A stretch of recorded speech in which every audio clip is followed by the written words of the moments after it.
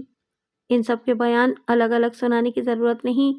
میں نے ظفر اور کریم کو الگ رکھا، یہ خاص آدمی تھے۔ دوسروں نے تصدیق کی کہ ظفر عرف ظفرہ اور کریم مقتول کے خاص آدمی تھے اور اندر کی باتیں ان کے سوا اور کوئی نہیں بتا سکتا۔ عورت نے بتایا کہ جمال شاہ کبھی باہر چلا جاتا تھا۔ اس دوران ظفرہ جمال شاہ کی دوسری یعنی کہ چھوٹی بیوی کے پاس رہتا تھا۔ ان دونوں کے گہرے مراسم تھے جن سے جمال شاہ بے خبر تھا۔ اس عورت نے یہ بھی بتایا کہ جمال شاہ نے کمرے میں 3-4 دنوں سے ایک لڑکی کو رکھا ہوا تھا۔ اس عورت نے اس لڑکی کو صرف ایک بار اتنا سا ہی دیکھا تھا کہ لڑکی کا دوپٹہ اس کے ماتھے سے نیچے آیا ہوا تھا، اس لیے وہ لڑکی کو پہچان نہ سکی۔ اسے جمال شاہ نے کمرے میں زیادہ دیر ٹھہرنے نہیں دیا تھا۔ میں نے اس عورت کو دوپٹہ دکھایا جو درخت کی شاخ سے ملا تھا۔ اس نے پورے یقین سے کہا کہ لڑکی کے دوپٹے کا یہی رنگ ہے۔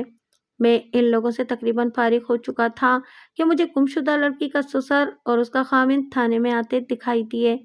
میں نے اس لڑکی کی تفتیش اپنے ASI کے حوالے کر دی تھی، اسی نے ان دونوں کو بلایا تھا۔ انہیں دیکھ کر مجھے یاد آ گیا کہ اس لڑکی کی ماں نے مجھے بتایا تھا کہ وہ اسے جمال شاہ کے پاس لے گئی تھی اور جمال شاہ نے لڑکی سے کہا تھا کہ وہ اس کے پاس اکیلی آتی رہے۔ اس کے بعد لڑکی اپنے سسرال چلی گئی تھی، اس لیے ماں کو معلوم نہیں تھا کہ لڑکی جمال شاہ کے پاس گئی تھی یا نہیں۔ اس کے ساتھ ہی میرے ذہن میں آئی کہ جمال شاہ کی بیویوں نے مجھے بتایا تھا کہ اس نے 3-4 دنوں سے اپنے کمرے میں ایک لڑکی رکھی ہوئی ہے۔ مجھے یہ بھی یاد آیا کہ لڑکی لاپتہ ہو گئی تو لڑکی کی ماں اور ساتھ جمال شاہ کے پاس گئی تھیں۔ ان کے بیان کے مطابق جمال شاہ نے انہیں کہا تھا کہ لڑکی اپنی مرضی سے گئی ہے اور اب واپس نہیں آئے گی۔ اگر وہ زندہ آ گئی تو اس کے خاوند کو جانی اور مالی نقصان ہوگا۔ دراصل جمال شاہ لڑکی کو واپس نہیں کرنا چاہتا تھا۔ میں اچھل کر اٹھا اور لڑکی کے سسر اور خاوند کو اپنے دفتر میں لے آیا۔ انہیں دوپٹہ، سینڈل، چوڑیوں کے ٹکڑے اور رومال دکھایا جس میں پیسے بندھے ہوئے تھے۔ خاوند نے دوپٹہ، سینڈل اور چوڑیوں کے ٹکڑے پہچان لیے۔ رومال کو غور سے دیکھ کر اس نے کہا کہ اس کے پاس ایسا رومال شاید تھا۔ یہ چیزیں دیکھ کر اس کا رنگ اڑ گیا۔ اس کا باپ پریشان ہو گیا۔ خاوند نے کانپتی ہوئی زبان سے پوچھا، یہ چیزیں کہاں سے ملی ہیں؟ یہ چیزیں اس جگہ سے ملی ہیں جہاں تم جیسے خاوندوں کی بیویاں اولاد لینے جایا کرتی ہیں۔ میں نے غصے سے کہا، شادی ہوئے ابھی 2 سال ہوئے تھے اور تم اس سے اولاد مانگنے لگے اور اسے طلاق کی دھمکی دی؟ وہ تمہارے لیے اولاد لینے گئی تھی۔ میں نے ASI کو بلا کر کہا کہ لاپتہ لڑکی کی ماں اور اس کی ساس کو بھی بلا کر یہ چیزیں شناخت کرا لو۔ اب قتل اور لڑکی کی گمشدگی کی تفتیش ایک ساتھ ہوگی۔ مجھے یقین ہو گیا کہ لاپتہ لڑکی جمال شاہ کے پاس تھی۔ اب دیکھنا یہ تھا کہ لڑکی کا کون لے گیا۔ مجھے یہ نظر آنے لگا کہ جمال شاہ اس لڑکی کی خاطر قتل ہوا ہے۔ مجرم بردہ فروش بھی ہو سکتے تھے اور یہ جمال شاہ کی دوسری بیوی بھی ہو سکتی تھی جس نے جمال شاہ کو قتل کرا دیا اور قاتل لڑکی کو لے گئے یا اسے کہیں خراب کر کے قتل کر دیا۔ میں نے ظفرے کو بلا لیا اور اسے کہا، دیکھو ظفرے، ایک آدمی قتل ہو گیا ہے اور ایک لڑکی لاپتہ ہے۔ اگر تمہیں یہ امید ہے کہ مجھے الو بنا لو گے اور میں تمہیں بے گناہ سمجھ کر شام سے پہلے چھوڑ دوں گا تو یہ امید دل سے نکال دو۔ میرے ساتھ دوستوں کی طرح بات کرو اور مجھ سے دوستی کا حق لو۔ جناب والا، اس نے کہا، میں جمال شاہ کا نوکر تھا، ان کا دیا کھاتا تھا۔ میں نے بھلا انہیں کیوں قتل کیا ہوگا؟ میں تو ان کی جوتیوں کا غلام تھا اور تم اس کی چھوٹی بیوی کے بھی غلام تھے۔ میں نے کہا، مجھے صرف اس سوال کا جواب دے دو کہ کل رات تم جمال شاہ کے گھر گئے تھے، جمال شاہ اور لڑکی تمہارے ساتھ چلے گئے تھے، انہیں تم کہاں لے گئے تھے؟ وہ میرے منہ کی طرف دیکھتا رہا۔ کہہ دو کہ تم رات جمال شاہ کے گھر نہیں گئے تھے۔ میں نے کہا، پھر میں تمہیں بتاؤں گا کہ تم کہاں گئے تھے۔ اس کا منہ حیرت اور خوف سے کھل گیا۔ وہ مجرمانہ ذہنیت کا آدمی تھا، باقاعدہ جرائم پیشہ نہیں تھا، پولیس کے ساتھ اس کا کبھی واسطہ نہیں پڑا تھا۔ اس کی زبان کھلوانے کے لیے مجھے زیادہ کاوش نہ کرنی پڑی۔ اس نے بتا دیا کہ یہ وہی لڑکی تھی جس کی گمشدگی کی ہمیں رپورٹ ملی تھی۔ اس نے جو کہانی سنائی وہ یوں تھی، یہ لڑکی اپنی ماں کے ساتھ جمال شاہ کے پاس اولاد کے لیے تعویذ یا کوئی ٹونا ٹوٹکا پوچھنے آتی تھی۔ ماں بیٹی بہت خوبصورت تھیں۔ جمال شاہ کے کردار کے متعلق اس نے بتایا کہ وہ سنجیدگی سے دعویٰ کیا کرتا تھا کہ اس کے پاس ایک علم ہے جس سے وہ لوگوں کی مرادیں پوری کر سکتا ہے، بے اولاد عورتوں کو اولاد دے سکتا ہے اور غیب کا حال بھی بتا سکتا ہے۔ وہ کبھی کبھی اپنے علم کو عیاشی کا ذریعہ بھی بنا لیتا تھا۔ اس لڑکی کو اس نے کہا کہ وہ اس کے پاس اکیلی آئے، وہ اسے ایک وظیفہ بتائے گا۔ لڑکی ایک روز اکیلی آئی۔ جمال شاہ کے پاس 3 آدمی آئے بیٹھے تھے۔ یہ تینوں وہاں سے 15-16 میل دور کے ایک گاؤں کے رہنے والے تھے۔ وہ کبھی کبھی جمال شاہ کے پاس آیا کرتے تھے۔ ظفرے کی بھی ان لوگوں کے ساتھ راہ و رسم تھی۔ یہ تینوں رسہ گیری کرتے تھے اور کوئی موٹی آسامی مل جائے تو رہزنی کی واردات بھی کر گزرتے تھے۔ جس روز یہ لڑکی جمال شاہ کے پاس اکیلی آئی، یہ تینوں آئے ہوئے تھے۔ انہوں نے لڑکی کو دیکھ لیا۔ ان میں سے ایک نے جمال شاہ سے پوچھا کہ لڑکی کون ہے؟ جمال شاہ نے بتایا کہ وہ کون ہے اور کیوں آئی ہے۔ اس آدمی نے جمال شاہ سے کہا کہ وہ اس لڑکی کو لے جانا چاہتا ہے۔ جمال شاہ نے کہا کہ وہ خود کوئی نیک اور پارسا تو نہیں، لیکن وہ کسی ایسی لڑکی کو اغوا نہیں ہونے دے گا جو اس کے بھروسے پر یہاں اپنی کوئی مراد لے کر آئی ہے۔ یہ تینوں آدمی اس کے پیچھے پڑ گئے تھے۔ ان کی جمال شاہ کے ساتھ دوستی تھی۔ وہ دوستانہ دعوے جتا رہے تھے۔ لڑکی کو جمال شاہ نے الگ کمرے میں بٹھا دیا تھا۔ ظفرہ بھی اس محفل میں موجود تھا۔ انہوں نے ظفرے کو اپنا حامی بنا لیا۔ ظفرے کا جمال شاہ پر اثر تھا۔ اس نے جمال شاہ کو راضی کر لیا اور تینوں آدمی سے کہا کہ لڑکی ان کے حوالے کر دی جائے گی۔ وہ قیمت کیا دیں گے؟ انہوں نے 1000 روپیہ قیمت بتائی۔ جمال شاہ نے 7000 کہی اور کہا کہ لڑکی تم نے دیکھ لی ہے، بازار سے اٹھ کر نہیں آئی، شریف گھرانے کی لڑکی ہے، اس کے حسن کی قیمت 7000 بھی کم ہے، ہم اسے اپنے پاس تو نہیں رکھیں گے۔ ایک آدمی نے کہا، کسی نواب کے ہاتھ بیچنے کے لیے لے جا رہے ہیں۔ میں جانتا ہوں تم 10,000 سے کم پر نہیں بیچو گے، ظفرے نے کہا۔ وہ نوابوں اور مہاراجوں کا زمانہ تھا۔ یہ انگریزوں کے پروردہ تھے۔ ان کی رعایا فاقہ کشی کرتی تھی اور نواب اور مہاراجے عیش و عشرت کرتے تھے۔ ان کے محل خوبصورت لڑکیوں سے بھرے رہتے تھے۔ پردہ فروش خوبصورت لڑکیاں ان کے ایجنٹوں کے ہاتھ بھیجا کرتے تھے۔ ظفرے کے بیان کے مطابق ان تینوں نے یہ کاروبار کبھی نہیں کیا تھا۔ اس کاروبار سے واقف ضرور تھے۔ یہ لڑکی انہیں اتنی پسند آ گئی تھی کہ انہوں نے اسے اغوا کرنے اور آگے چلانے کا ارادہ کر لیا۔ انہوں نے جمال شاہ سے کہا کہ لڑکی اس کی ملکیت نہیں، وہ تو اغوا میں تھوڑی سی مدد کرے گا، اس لیے اس کا اتنا حق نہیں جتنا وہ مانگ رہا ہے۔ جمال شاہ نے کہا کہ وہ لڑکی کی قیمت نہیں مانگ رہا، بلکہ ان کی واردات کی پردہ پوشی کی اجرت مانگ رہا ہے۔ سودا 3000 روپے پر طے ہو گیا۔ ذہن میں یہ بھی رکھیں کہ میں جس زمانے کی بات کر رہا ہوں اس وقت کا 3000 روپیہ آج کے 50,000 روپے کے برابر تھا۔ طے یہ ہوا کہ جمال شاہ لڑکی کو رات کے وقت بلائے گا اور اسے کسی بہانے باہر لے جائے گا۔ قیمت جمال شاہ کو پہلے ادا کر دی جائے گی اور وہ تینوں لڑکی کو لے کر چلے جائیں گے۔ جمال شاہ اس کمرے میں چلا گیا جہاں اس نے لڑکی کو بیٹھنے کے لیے کہا تھا۔ اس کے ساتھ اس کی مراد کی باتیں کر کے وہ اسے کہہ آیا کہ وہ 2 روز بعد آدھی رات کے وقت اس کے پاس آئے۔ وہ اسے ایک وظیفہ کرائے گا جس میں 1 گھنٹہ صرف ہوگا۔ اس نے لڑکی کو یہ شرط بتائی کہ وہ کسی کو بتا کر نہ آئے ورنہ وظیفہ الٹا ہو جائے گا۔ لڑکی کو اس نے گھر بھیج دیا۔ ان آدمیوں سے جمال شاہ نے کہا کہ وہ پوری قیمت لے کر فلاں رات آ جائیں۔ انہوں نے کہا کہ وہ لڑکی کو لے جائیں گے۔ ظفرے کو ساتھ کر دو، لڑکی فوراً بک جائے گی۔ قیمت ملتے ہی 3000 روپیہ ظفرے کے ہاتھ بھیج دیا جائے گا۔ جمال شاہ کے بولنے سے پہلے ہی ظفرے نے یہ تجویز مسترد کر دی اور کہا کہ وہ قیمت پہلے لیں گے۔ ان آدمیوں نے جمال شاہ اور ظفرے کو اپنے گروہ میں شامل ہونے کا مشورہ دیا اور کہا کہ وہ 3000 سے زیادہ بھی دے دیں گے بشرطے کہ وہ آئندہ بھی مال دیتے رہیں۔ جمال شاہ نے پیشکش رد کرتے ہوئے کہا کہ وہ پردہ فروش نہیں بننا چاہتا، وہ اپنی ساکھ اور شہرت کو خراب نہیں کرے گا۔ تینوں آدمی یہ کہہ کر چلے گئے کہ وہ رقم لے کر آ جائیں گے۔ لڑکی اتنی زیادہ حاجت مند تھی کہ وہ جمال شاہ کی بتائی ہوئی رات کو آ گئی۔ وہ جمال شاہ کی ہدایت کے مطابق گھر سے چوری چھپے آئی تھی۔ یہ تینوں آدمی پہلے سے آئے ہوئے تھے۔ جمال شاہ نے انہیں کہا کہ رقم نکالو۔ انہوں نے 1000 روپیہ دیا اور کہا کہ باقی رقم لڑکی بک چکنے کے بعد ادا کی جائے گی۔ جمال شاہ نہ مانا۔ ظفرے کے بیان کے مطابق جمال شاہ ڈر بھی گیا تھا۔ اس نے کہہ بھی دیا کہ وہ پہلے ہی گناہگار ہے، لڑکی کو اغوا کرانے کا گناہ نہیں کرے گا۔ تینوں آدمی اور جمال شاہ نے اس کی حوصلہ افزائی کی تو وہ مان گیا، لیکن رقم پوری مانگتا تھا۔ آخر طے ہوا کہ وہ لڑکی کو کل تک یہیں رکھے یا اسے پھر بلائے اور وہ رقم لے آئیں گے۔ وہ چلے گئے۔ جمال شاہ کے دل و دماغ پر بلکہ اس کی قسمت پر لڑکی کے حسن و جمال کی مہر ثبت ہو گئی۔ اس نے لڑکی کو کوئی الفاظ بتا کر کہا کہ پڑھتی رہے۔ اس نے لڑکی پر اپنا طلسم طاری کرنے کے لیے اگربتیاں اور لوبان چلا دیا اور اپنی اداکاری بھی کی۔ صبح ہو گئی، لڑکی گھبرانے لگی، اسے گھر جانا تھا۔ جمال شاہ نے اسے کہا کہ تمہاری ماں اور ساس بھی کبھی کبھی اس کے پاس آتی ہیں، میں ان دونوں سے کہہ آتا ہوں کہ تمہاری لڑکی میرے گھر میں وظیفہ کر رہی ہے، اور اگر یہ وظیفہ ادھورا چھوڑ دیا گیا تو اس کا اثر ایسا الٹا ہوگا کہ لڑکی کی کوکھ بالکل سوکھ جائے گی اور دونوں گھروں کا ایسا نقصان ہوگا کہ ساری عمر پچھتاتے رہیں گے۔ میں پہلے کہہ چکا ہوں کہ غیب کا حال اللہ کے سوا کوئی نہیں جانتا، اور تقدیر انسان کے اپنے ہاتھ میں ہوتی ہے، جو برے اعمال سے بری اور اچھے اعمال سے اچھی ہو سکتی ہے۔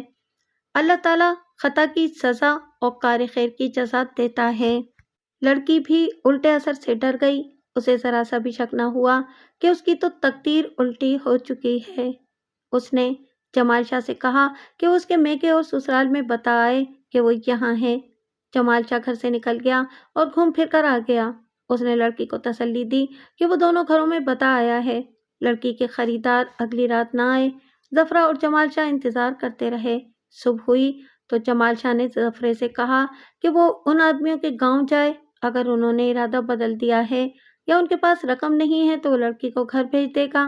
ظفرہ چلا گیا، دن گزر گیا، ایک اور رات گزر گئی۔ ظفرہ چونکہ جمال شاہ کے گھر سے غیر حاضر تھا، اس لیے اسے معلوم نہیں تھا کہ پیچھے کیا ہوتا رہا ہے۔ یہ مجھے معلوم ہو چکا تھا کہ انہی دنوں لڑکی کی ساس اور ماں الگ الگ جمال شاہ کے پاس گئی تھیں اور اسے کہا تھا کہ لڑکی لاپتہ ہے اور بتائے کہ وہ کہاں چلی گئی ہے۔ جمال شاہ نے اپنے علم کے ذریعے حساب کتاب کر کے انہیں غیب کی یہ خبر سنائی تھی کہ لڑکی جہاں بھی گئی ہے اپنی مرضی سے گئی ہے، اور اگر اسے واپس لایا گیا تو وہ زندہ نہیں رہ سکے گی اور اس کے خاوند کو بھی مالی اور جانی نقصان ہوگا۔ میں نے ظفرے سے پوچھا کہ وہ اتنے دن ان آدمیوں کے ہاں کیا کرتا رہا ہے۔ اس نے مجھ سے یہ بات چھپانے کی کوشش کی، لیکن وہ میرے جال میں آ چکا تھا۔ میں نے اسے وعدہ معاف گواہ بنانے کا لالچ دے دیا۔ اس نے بتایا کہ ان لوگوں کے پاس رقم پوری نہیں تھی، وہ لڑکی کا سودا چھوڑنا بھی نہیں چاہتے تھے۔ ان میں سے ایک آدمی اپنے کسی گاہک کے ہاں چلا گیا، چونکہ انہوں نے یہ کاروبار پہلے کبھی نہیں کیا تھا، اس لیے وہ ادھر ادھر بھٹک رہے تھے۔ ان کا ساتھی خالی ہاتھ واپس آیا۔ اسے گاہک نے کہا تھا کہ پہلے لڑکی لاؤ، دکھاؤ اور پھر قیمت طے ہوگی۔ قیمت مقرر کرتے وقت یہ بھی دیکھا جائے گا کہ وہ لڑکی کو گاہک کے ٹھکانے تک اپنی ذمہ داری پر پہنچائیں گے یا گاہک ان کے ٹھکانے سے لڑکی کو لے جائے گا۔ بردہ فروشوں کی شرطیں ایسی ہی ہوتی ہیں۔ انہوں نے ظفرے کو 300-400 روپے کا لالچ دے کر اپنے ساتھ ملا لیا۔ اسکیم یہ بنی کہ ظفرہ واپس جمال شاہ کے پاس جائے اور اسے کہے کہ یہ تینوں اس کے گھر سے کچھ دور کھڑے ہیں۔ جمال شاہ لڑکی کو لے آئے اور ایک جگہ چل کر رقم لے لے اور لڑکی دے دے۔ ظفرے نے ایسا ہی کیا۔ وہ رات کو جمال شاہ کے گھر آیا۔ اسے معلوم نہیں تھا کہ جمال شاہ کی چھوٹی بیوی گھر میں ہنگامہ بپا کر کے جمال شاہ سے اپنی پٹائی کرا چکی ہے اور جمال شاہ کی پہلی بیوی اسے دیکھ رہی ہے۔ ظفرے کی دستک پر جمال شاہ باہر نکلا۔ اس نے جمال شاہ کو بتایا کہ اس کے 3 دوستوں میں سے 2 فلاں جگہ کھڑے ہیں، کیونکہ وہ آگے آنے سے ڈرتے ہیں۔ وہ کہتے ہیں کہ لڑکی کو اپنے گھر سے دور ہمارے حوالے کر دو اور اپنی رقم لو۔ جمال شاہ اندر آیا۔ ظفرے کو معلوم نہیں تھا کہ وہ لڑکی کو کیا دھوکہ دے کر باہر لے آیا اور لڑکی اس کے ساتھ چل پڑی۔ ظفرہ اس جگہ تک ساتھ گیا تھا جہاں وہ آدمی کھڑے تھے۔ ان میں سے ایک نے جمال شاہ کو الگ کر کے کہا کہ ان کا تیسرا آدمی الگ کھڑا ہے اور رقم اسی کے پاس ہے۔ دوسرے آدمی نے ظفرے کو الگ کر کے کہا کہ وہ واپس چلا جائے اور کل ان کے گاؤں آ جائے۔ ظفرہ وہاں سے واپس آ گیا۔ اس نے قسمیں کھا کر کہا کہ اسے بالکل علم نہیں تھا کہ وہ لوگ جمال شاہ کو قتل کر دیں گے۔ وہ حیران تھا کہ لڑکی کس جھانسے میں ان کے ساتھ چلی گئی تھی۔ ظفرہ واپس آ کر بہت دیر حویلی سے دور جمال شاہ کا انتظار کرتا رہا، آخر مایوس ہو کر اپنے گھر چلا گیا۔